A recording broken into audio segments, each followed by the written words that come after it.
Assalamualaikum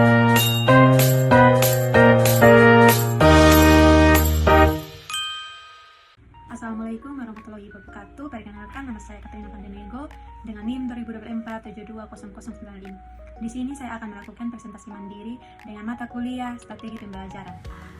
Baik, yang pertama, dalam pembelajaran berbasis deep learning, refleksi menjadi bagian penting. Rancangan kegiatan refleksi siswa setelah mereka melakukan proyek mengenal motif batik daerah dalam konteks pembelajaran matematika, geometri, dan pola. Jawaban: 1. Tanya jawab terbimbing. Guru menanyakan kepada siswa, misalnya, motif batik mana yang paling menarik dan mengapa? 2. Bagaimana pola batik ini terkait dengan konsep geometri yang kita pelajari, seperti simetrik, sudut, dan bentuk. 2. Jurnal refleksi singkat. Siswa menulis 3-4 kalimat tentang pola atau bentuk geometrik yang mereka temukan. 2. Hubungan pola dengan kehidupan sehari-hari. 3. Hal baru yang mereka pelajari tentang budaya lokal. Yang ketiga, diskusi kelompok kecil. Siswa mampu membandingkan temuan mereka, menganalisis kesamaan dan perbedaan pola, serta menyimpulkan konsep geometrik dari batik. Nomor 2, jelaskan strategi guru dalam memanfaatkan permainan tradisional seperti congklak atau engklek sebagai media pembelajaran numerasi yang menumbuhkan kesadaran budaya lokal dan berpikir kritis siswa. Strategi guru. 1. Guru mampu mengintegrasikan aturan permainan dengan konsep numerasi. Misalnya, guru mengajarkan operasi hitung melalui perhitungan biji pada congklak atau jumlah lopatan pada engklek.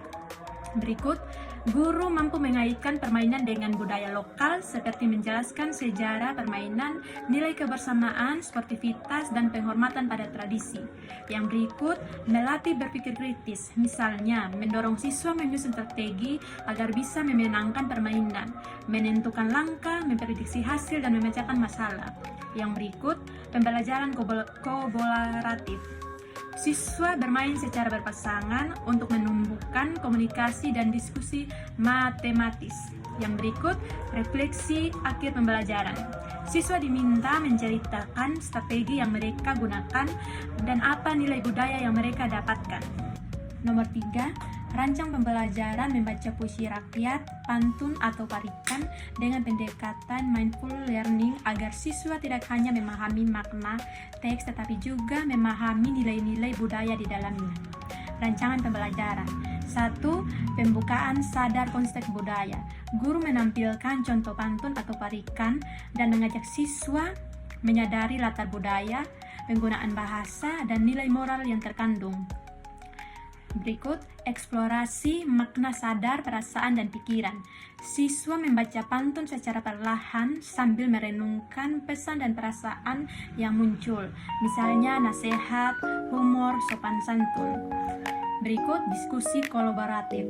Siswa mendiskusikan makna tiap bait serta nilai budaya seperti gotong royong, kesantunan, cinta lingkungan, atau kebijaksanaan. Yang berikut, kreasi mindful. Siswa membuat pantun atau parikan bertema budaya lokal dengan menyadari pilihan kata, nilai moral, dan tujuan komunikatif. Yang berikut, refleksi. Siswa menyampaikan apa yang mereka rasakan dan pelajari tentang nilai budaya, bukan hanya struktur pantun.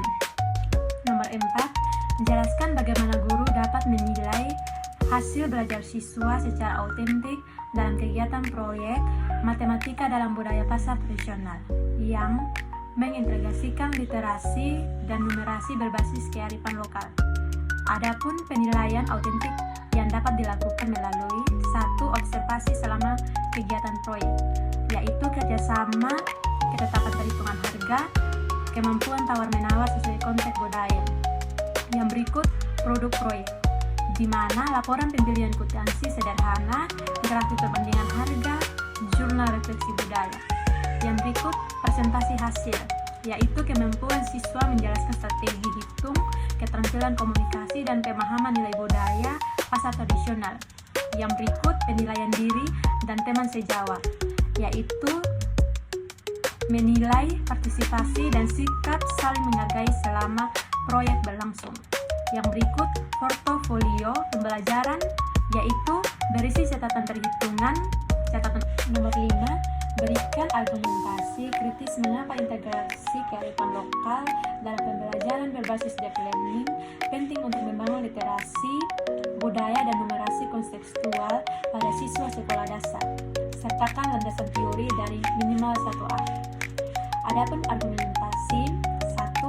Pembelajaran berbasis deep learning meningkatkan pemahaman, bermakna, transfer pengetahuan, refleksi, dan pengaplikasian dalam kehidupan nyata.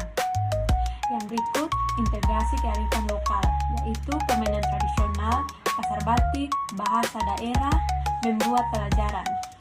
Yang berikut relevan dan kontekstual, sehingga siswa mampu memahami konsep numerasi melalui pengalaman nyata. Siswa mampu mengapresiasi budaya dan identitas daerah, dan siswa mampu membangun pola pikir kritis karena harus menyelesaikan masalah berbasis situasi budaya. Berikut ini landasan teori dari Vygotsky.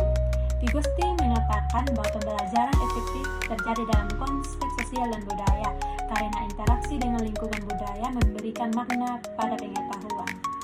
Maka, ketika matematika dan literasi diajarkan melalui praktik budaya, siswa tidak hanya menghafal konsep tetapi menghubungkan pengetahuan akademik dan realitas sosial, sehingga pembelajaran berjangka panjang, long-term learning.